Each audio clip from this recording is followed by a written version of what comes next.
ज्ञात कीजिए जिसके शीर्षों के निर्देशांक ये हैं। लंबाई ज्ञात करनी है, यानी कि यह कितनी लंबी है। ठीक है। और लंबाई कैसे ज्ञात करोगे? जब तुम्हें इस बिंदु और इस बिंदु के बीच की दूरी पता लगे, तभी तो करोगे। जो माध्यिका होगी वो इन दोनों का मध्य बिंदु होगा। क्या होगा? मध्य बिंदु। तो जो मध्य बिंदु होगा उसका मैंने मध्य बिंदु का सूत्र बता रखा, x1 + x2/2। सपोज करो पहले तो ये वाला मध्य, इसका नाम दे दो A B C D E और F। अब तुम्हें D के निर्देशांक निकालने तो B और C का मध्य बिंदु है, E के निकालने तो A और B का मध्य बिंदु है, और F के निकालने तो A और C का मध्य बिंदु है। मैं एक निकाल के दिखा रहा, बाकी तुम इसी की तरह अपना आप निकाल लोगे। तो हम B2 पूरा लिख लो, 2 1 व बिंदु B व बिंदु C 0 3 के मध्य बिंदु के निर्देशांक, मध्य बिंदु का निर्देशांक निकाल रहे ना। तो ये हो जाएगा, ये मान लो x1, ये y1, ये x2, ये y2। तो D है ना मध्य बिंदु, तो D के निर्देशांक हो जाएंगे x y है ना। तो D मध्य बिंदु D के निर्देशांक लिख लो, और यहाँ लिखो x बराबर x1 + x2/2 और y बराबर y1 + y2/2। x1 कितना है? 2, और x2 कितना है? 0 बटे में 2, और y बराबर क्या हो जाएगा? y1 + y2 1 + 3/2। तो ये तो आ गया 2/2, 1 x बराबर तो 1 आ गया, और y बराबर आ जाएगा 4/2, यानी कि y बराबर 2, 2 दूनी 4। तो D के निर्देशांक क्या आ गया? 1 और 2। अब इसके निर्देशांक आ गए 1 और 2। अब एक काम करेंगे, 1 और 2 और 0 - 1 इसके बीच की दूरी निकाल लेंगे। तो हम लिखेंगे A 0 - 1 व D 1 2 के बीच की दूरी। अब फिर इसे यहाँ भी x1 y1 x2 y2 दूरी का फॉर्मूला हो √ x2 - x1 का स्क्वायर प्लस y2 - y1 का स्क्वायर। इसका नाम दे दो AD। क्या नाम दे दिया? AD।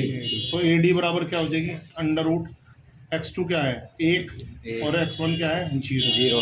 और y2 कितना है? 2 और -1 और माइनस प्लस का 1 का वर्ग। √ 1 का वर्ग हो जाएगा 1, और 2 और 1 3 का वर्ग हो गया 9, 3 क्या 9, √ 9 और 1 10। तो AD कितनी आ गई? √ 10।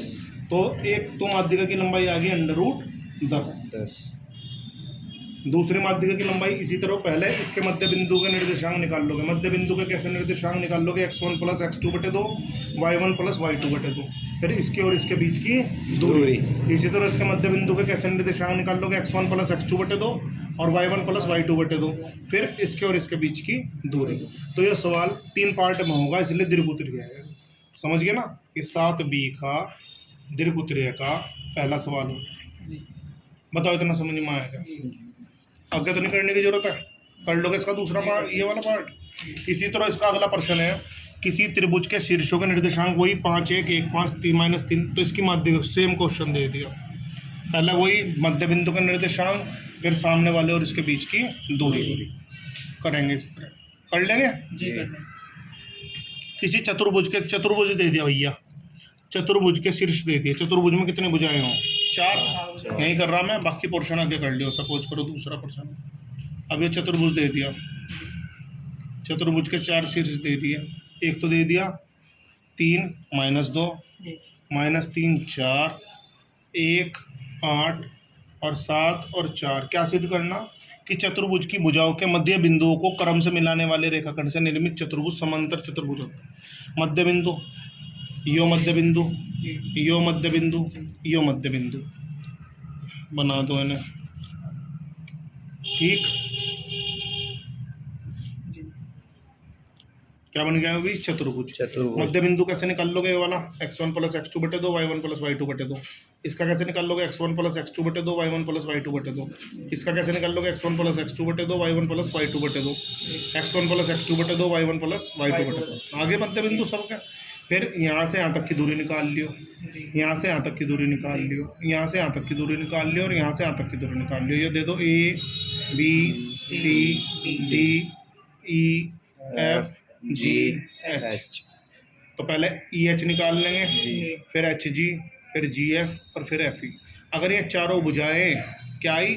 समांतर, तो वो समांतर चतुर्भुज क्लियर हो जाएगा। चारों भुजाओं की जब दूरी निकाल लोगे तो तुम्हें पता लग जाएगा वो बराबर है या नहीं है, वो समांतर चतुर्भुज है या समचतुर्भुज है, क्लियर हो जाएगा। आ गया समझ में? ये दोनों सवाल आप मुझे तीन हो गए ना, ये तीनों सवाल कल आप मुझे करके दिखाएंगे। इनमें से जोन सा नहीं होने का, आप मेरे से पूछ लेंगे। आज के मैथ के प्रश्न इतने ही हैं, इसको रोक रहा मैं, है ना? या फिर एक